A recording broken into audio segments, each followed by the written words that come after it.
Good afternoon, everybody. Uneducated Economist here. You know, the mainstream media is the pusher of propaganda, right? I mean, we know this. We know this from CIA documents. We know that from, the mass psyops that takes place. The whole point of mainstream media is to push particular narratives. They do not give out proper information. They do not educate the public by any means. It is about entertainment, it's about selling products, and it's about pushing a propaganda type narrative, right? Now, when we think about what's going on with the de-dollarization, right? Because so many people just really don't want to take on the idea that this is being pushed as a strategy coming out of the whole world government, right? If there was a new world order taking over, this is the strategy that they would push. Think about getting out of the dollar. How many people who truly do not understand economics at all will listen to de-dollarization and think, oh my gosh, I gotta get out of the dollar now? Where would you go? Where are you gonna go besides gold or Bitcoin or real estate? Where are you gonna end up? You're gonna end up in the stock market, or you'll end up in some other foreign currency. Now you think about the risks that you are taking, the risks out there, all of them. When everybody is gauging risk, what are they gauging it against? The dollar, right? Everybody says either the dollar will fail or the dollar will be the backing of whatever it is that they are putting their money towards, right? Got to get out of the dollar, got to get into the stock market. Why? Because the dollar is going to fail. Well, then what's after that? What is that stock market going to be exchanged for? Is it going to be exchanged for crypto? Is it going to be exchanged for gold? Is it going to be exchanged for some other foreign currency, like maybe yuan? Well, if that's the case, why don't you just go straight into yuan? I mean, it's only about as weak as it's been to the dollar that it has in the last 10 years or something. So why haven't you been in the yuan the whole time? Why aren't you asking yourself that? I mean, if the dollar is such a problem child right now that it is not worth the effort of even attempting to deal with it, then how come it is that you're not in assets that are denominated in yuan or rupees? I mean, this is the question we have to ask ourselves. No, look at the cash assets that are taking place right now in the absolute surge that has taken place in them. People are getting into cash positions. The positions that they are taking that are investments are very close to cash. The most liquid of assets is starting to swell. Why? It's because people are scared of everything else out there. If you're in fear of a recession and you put out a narrative de-dollarization, then people are going to be going into the stock market with that money, preventing the markets from falling during a recession.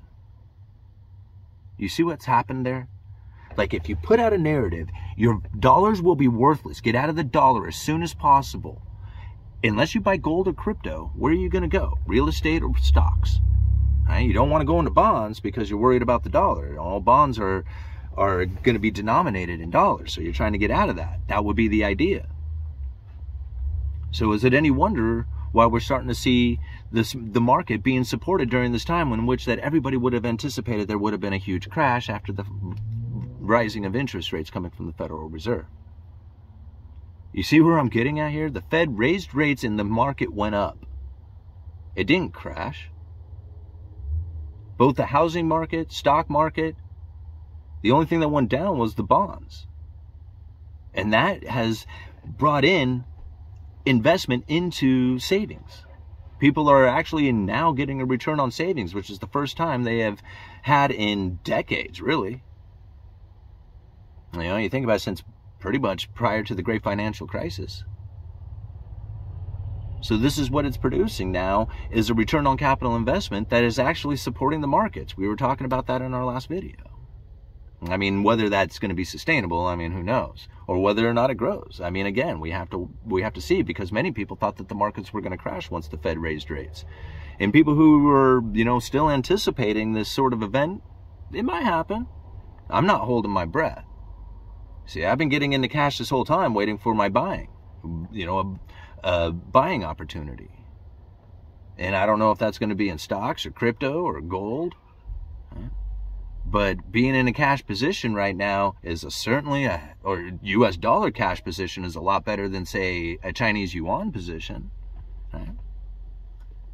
I mean, that's like, I'd be pretty obvious at this point. China's economy is teetering on the edge of a major recession. I mean, they are not doing well. 20% of young employees there, 18 to 24, are unemployed. Right? That's what I say. Of the youth are unemployed. That's how I should say it, not the employees.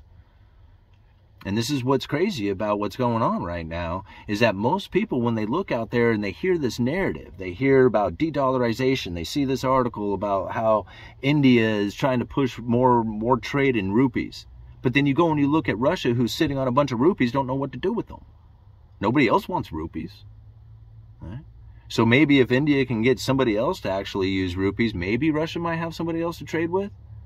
It didn't work out too well for them. This whole de-dollarization narrative, it's not working out for any of the BRICS nations. It's not working out for any of the people who are participating with it, but it seems to be working out just fine for the United States. All right? I mean, the United States isn't, sitting in the same position as China is. Uh-oh. I love it when that thing comes back. Makes the noise. So this is really where, like, I look at the idea that getting out of the dollar, or that there's going to be this somehow change and shifting into a different world use of currency.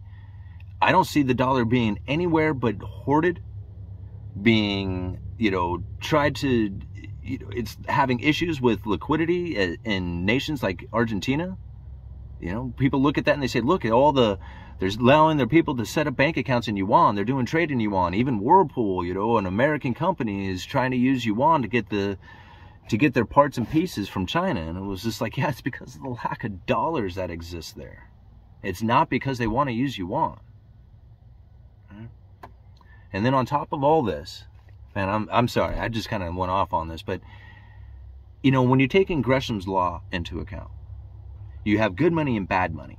Okay? The bad money in the economy will push out the good. Everybody will start hoarding on to the good money and try and spend the bad money out there. But the economy will be left with nothing but bad money, and everybody is hoarding on to the good money. Think about that. Cash is being hoarded, and the yuan is being pushed. Good money versus bad money. What's really going on here? All right, uneducated economist, you let me know.